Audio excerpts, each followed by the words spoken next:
Alrighty, so week 3. I'm scrolling down to find it. Really important week. I probably say that each week, but this week really is.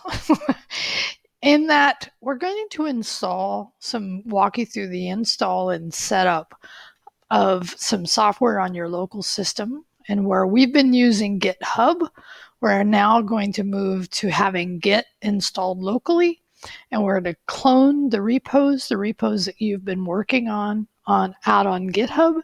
We're going to clone them locally so that you can work locally and push your code. And that's what you'll actually learn in this step, is actually how to do what we will refer to from now forward as the GitHub workflow. Okay, now this week is also in a different order. The lecture is the last thing in this particular series, and the reason is that you need to complete the first two to do the last one. And the reason is I'm going to actually have you code up, follow that video part of it. We'll end up doing this one for a couple of weeks forward. So we're going to do that, and I'll cover that in probably a different video.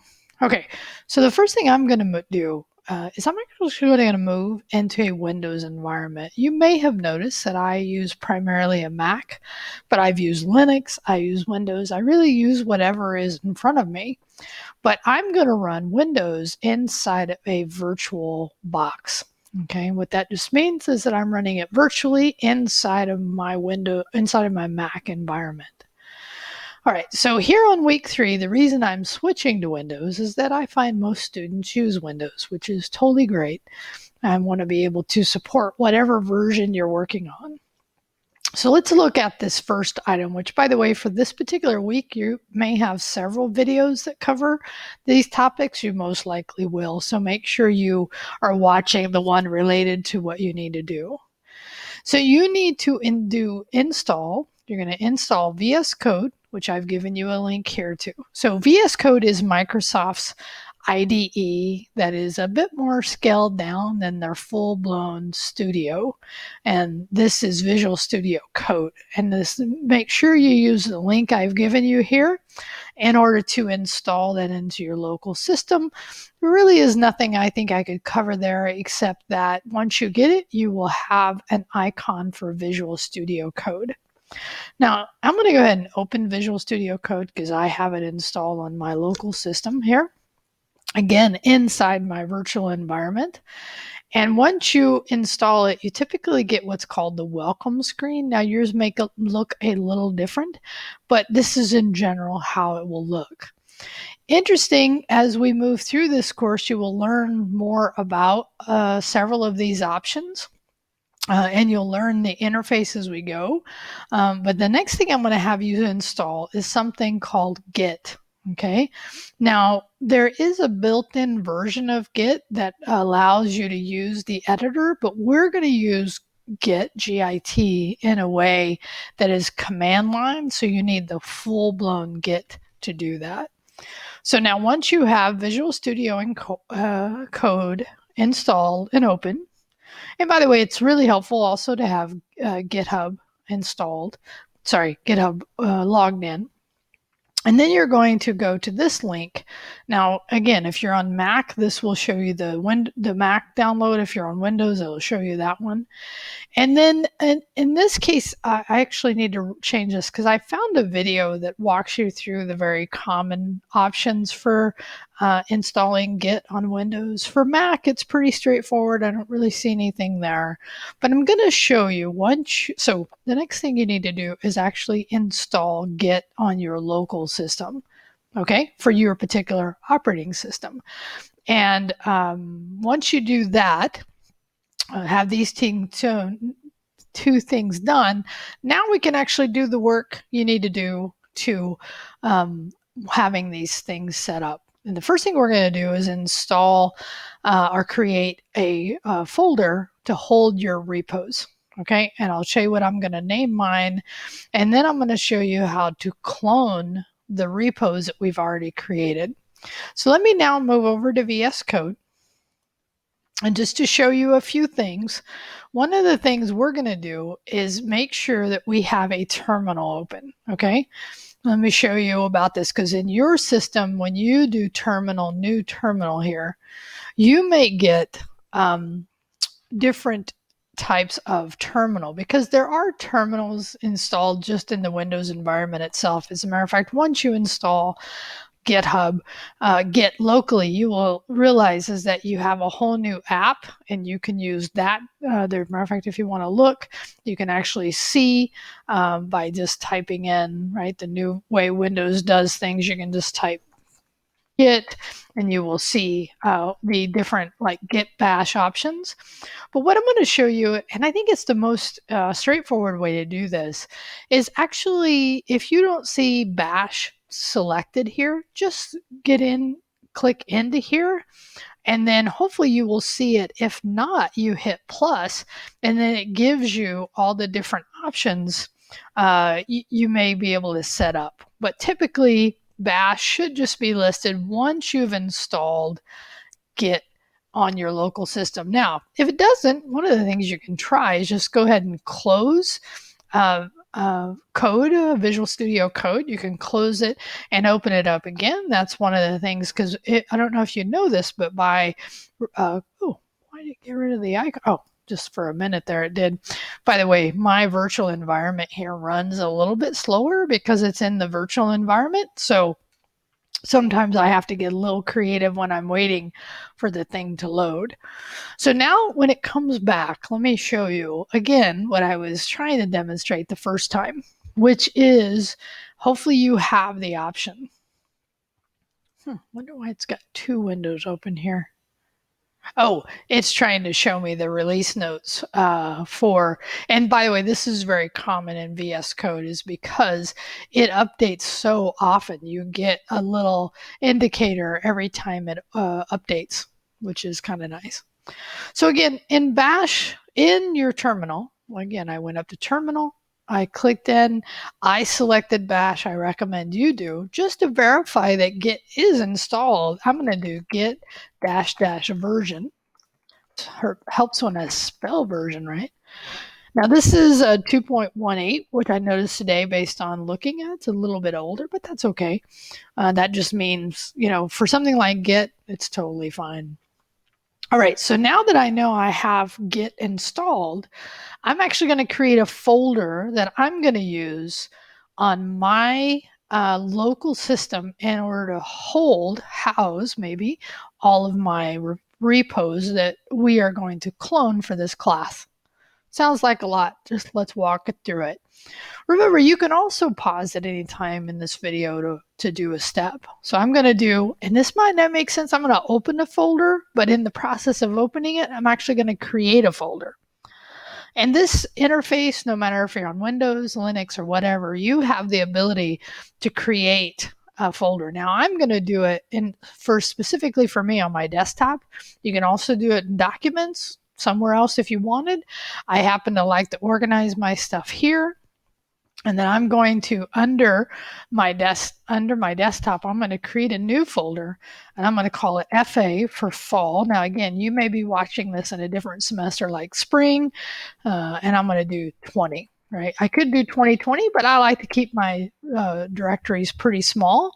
So now I'm going to go ahead and hit select folder.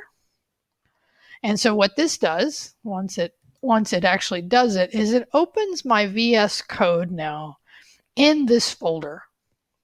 Okay, and notice how my terminal went away, because it actually opened a new instance of my VS Code specifically, and now you can see this in this folder. So I'm going to have you go back to terminal, go back to new terminal. Again, should be bash, but notice how now it actually shows the directory we currently have open.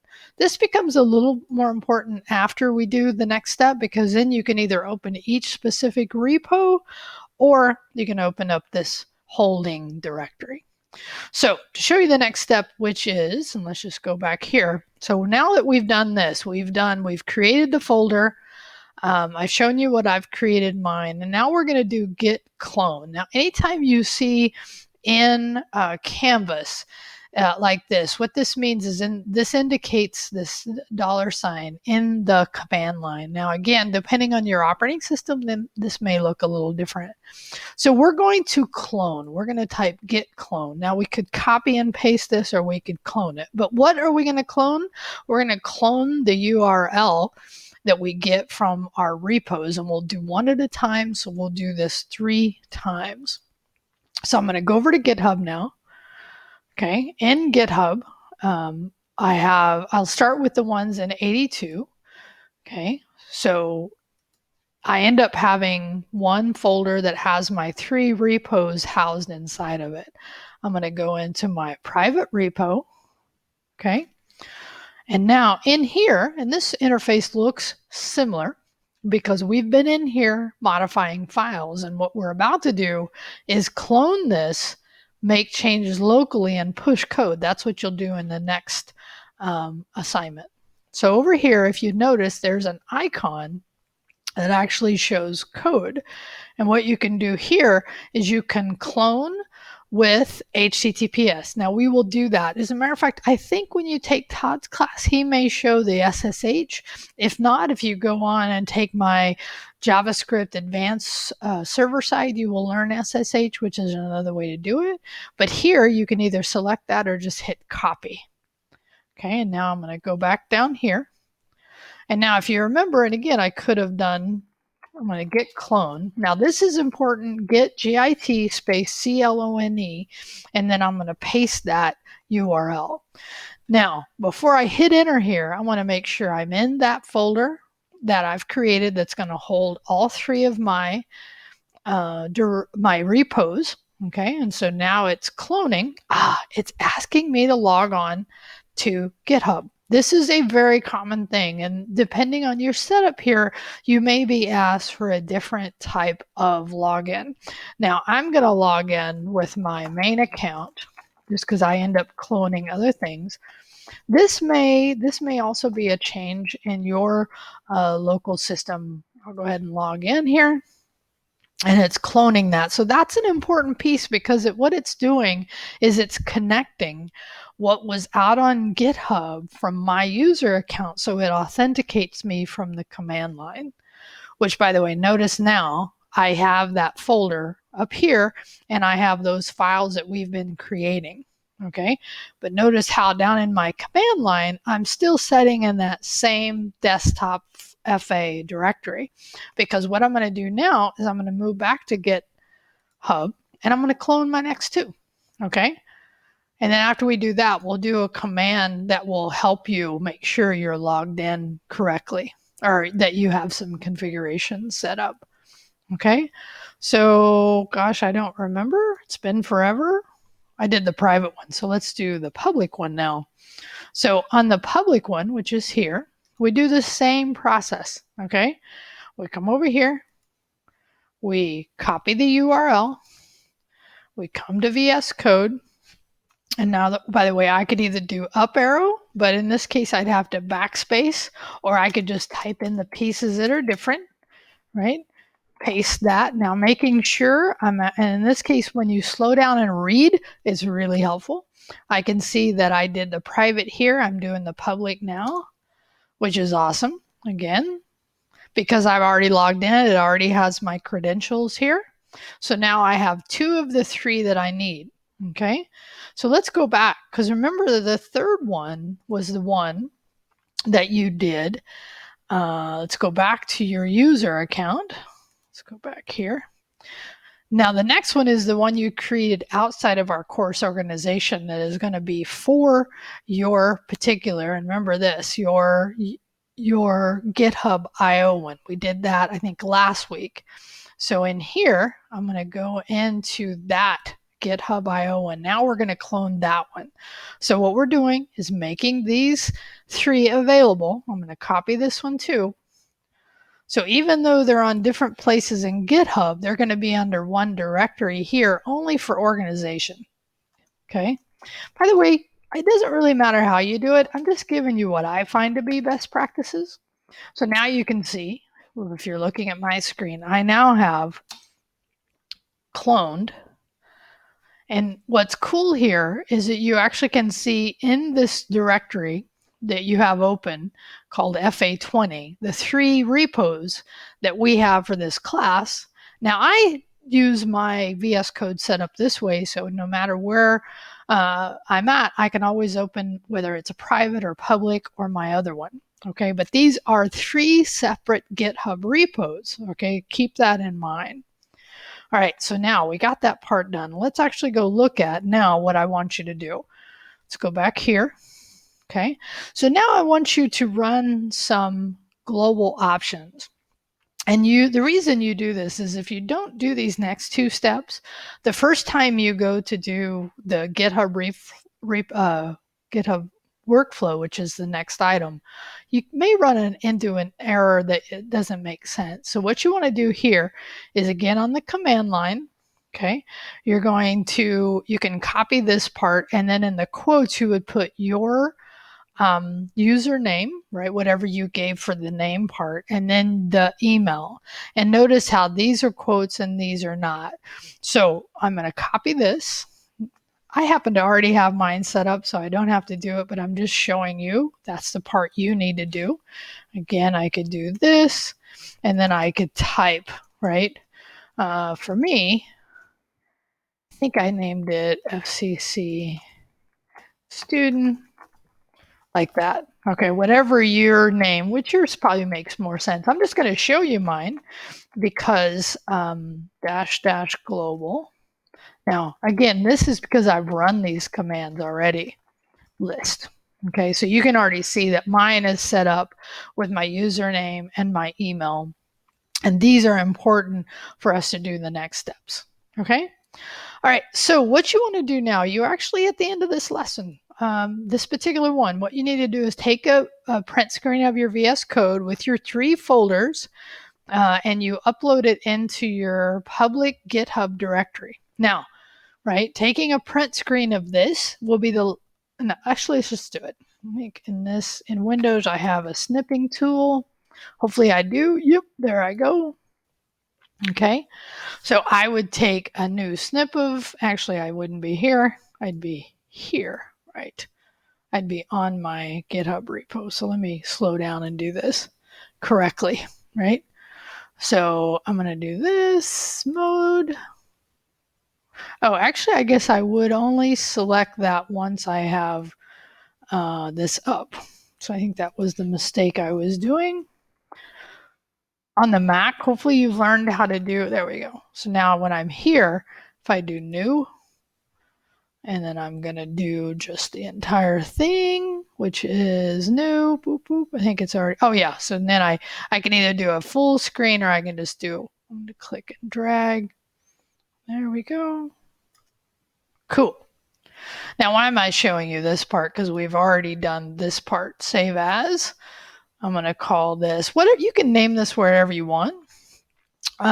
For now, I'm not going to have you put it in here. Actually, let me think about that. Oh, you know what? I'm actually going to have you do it this way because if we put it in here, actually, I have to think about this because I was having the assignment set up for you, and actually let's not do it. Let's just put it somewhere outside of I know this can be a little confusing, so I apologize, but put this somewhere outside of this folder for now. And I'm going to have you do this a little differently. Hang on, let me actually think about how I'm going to do this.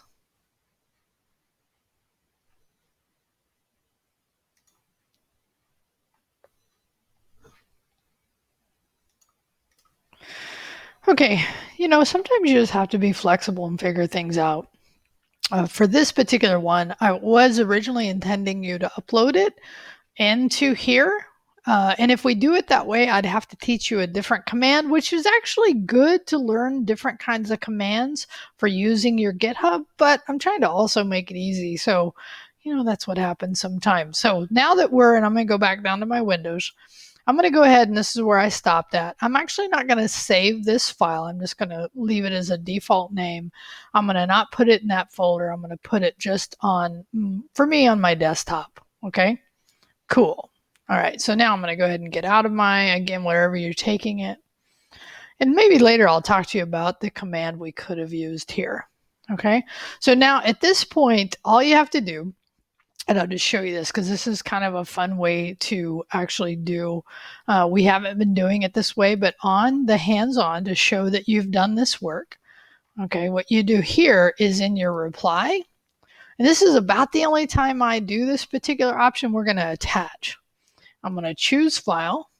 And then I would go find that print screen, whatever I put it, right? Now, this is just one from my Mac, so it doesn't matter. But go find that print screen of what you did there, and then write 150 words about doing this work, okay?